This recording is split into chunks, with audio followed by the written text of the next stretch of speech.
फिरौन की बीवी हजरत आसिया रजी अल्लाह ताला अन्हा को सजा देने की गरज से 4 जगह यानी दोनों हाथों और दोनों पाँव में मोखे गाड़ी रखी थी।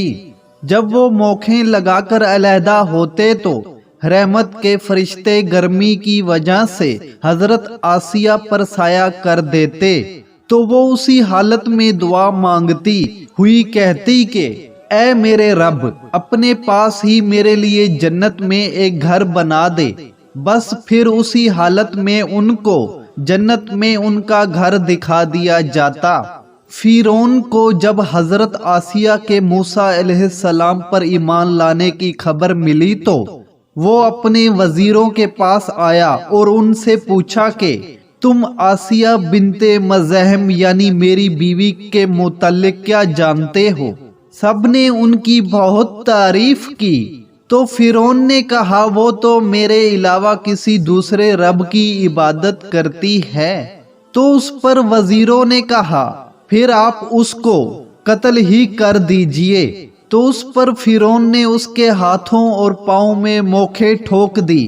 तो उसी हालत में हजरत आसिया रज़ी अल्लाह ताला अन्हा ने आसमान वाले रब को पुकारते हुए कहा, ऐ मेरे परवरदिगार, अपने पास ही मेरे लिए जन्नत में एक घर बना दीजिए। उस वक्त फिरौन भी हाजिर था और ये मंजर देख रहा था कि हजरत आसिया ने जन्नत में अपना घर उसी हालत में देखा और फिर हंसने लगे। तो उस पर फिरौन कहने लगा कि क्या तुम इस औरत के पागलपन पर ताज्जुब नहीं करते कि हम इसको अजाब दे रहे हैं और वो इसके बावजूद हंस रही है। बस हंसते हुए हजरत आसिया की रूह परवाज कर गई।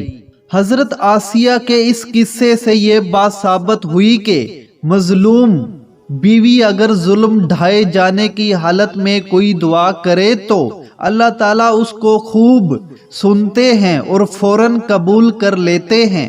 जैसे हजरत आसिया ने फिरौन के जुल्म से नजात और जन्नत में अपने लिए एक घर बनाने की दुआ की, तो अल्लाह ताला ने उसी हालत में और उसी वक्त जन्नत में बना हुआ उसको घर दिखा दिया।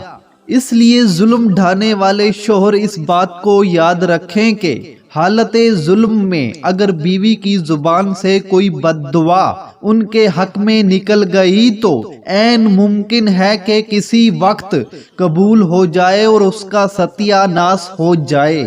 इस किस्से में एक काबिले गौर और अजीब बात ये भी है कि हजरत आसिया ने अपने जालिम खामद की सजा के तमाम जतन बर्दाश्त तो कर लिए, मगर उसके हक में बद्दुआ का कलमा जुबान से नहीं निकाला, बल्कि यूं कहा कि ऐ अल्लाह, तू मुझे ही इन जालिमों से नजात दे दे। ये बिल्कुल ऐसे ही है जैसे हजूर पाक सल्लल्लाहु अलैहि वसल्लम पर अहले तैफ ने खूब जुल्म ढाए, उसके बावजूद जनाब नबी करीम सल्लल्लाहु अलैहि वसल्लम ने उनके हक में बावजूद फरिश्तों की फरमाइश के बद्दुआ ना फरमाई, बल्कि यूं कहा कि अगर ये मेरी बात नहीं मानते तो शायद इनकी नस्ल ही मेरी बात को मान ले।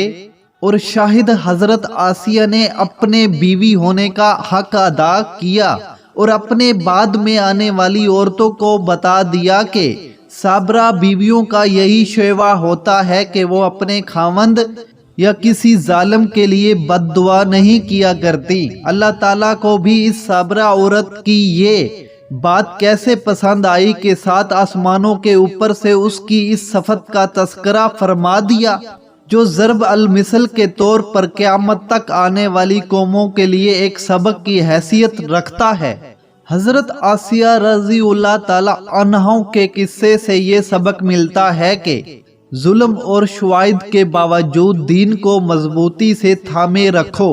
वहाँ ये सबक भी मिलता है कि ए मुसलमानों और मोमिनों, तुम जुल्म पर सब्र करने में कम से कम एक औरत हजरत आसिया रज़ी अल्लाह ताला अन्हा से तौसीफ न बनो कि उसने औरत होने के बावजूद एक जालिम बादशाह की सजा के तमाम जतन बर्दाश्त करते हुए جان تو دے دی مگر دین حق کو اپنے ہاتھوں سے نہیں جانے دیا۔ شاید اس سبق کا صلہ اللہ تعالیٰ نے حضرت آسیہ کو یہ دیا کہ وہ جنت میں نبی کریم صلی اللہ علیہ وسلم کی بیوی ہوں گی، اور اسی لیے جنت کی 4 افضل ترین عورتوں میں سے ان کو شمار فرمایا، جن میں حضرت خدیجہ رضی اللہ تعالی عنہا، حضرت فاطمہ، حضرت مریم اور حضرت آسیہ علیہ السلام ہیں۔ جنت کی افضل ترین عورتوں میں سے حضرت مریم بنت عمران اور حضرت آسیہ بنت مزاحم رضی اللہ تعالی عنہم فرعون کی بیوی ہے۔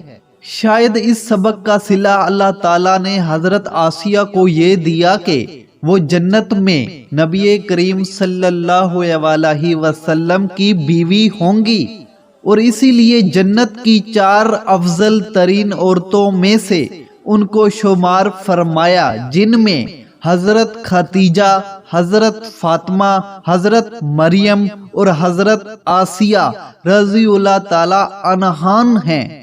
امید ہے اس اسلامی قصے سے آپ کو سبق ملا ہوگا۔ ویڈیو اچھی لگی ہو تو اس ویڈیو کو لائک کر دیں، چینل کو سبسکرائب نہیں کیا تو ضرور سبسکرائب کر دیں، گھنٹی کے نشان پر بھی دبا دیں۔ تو ملتے ہیں ایک اور اسلامی قصے میں، مجھے دے اجازت، اللہ حافظ۔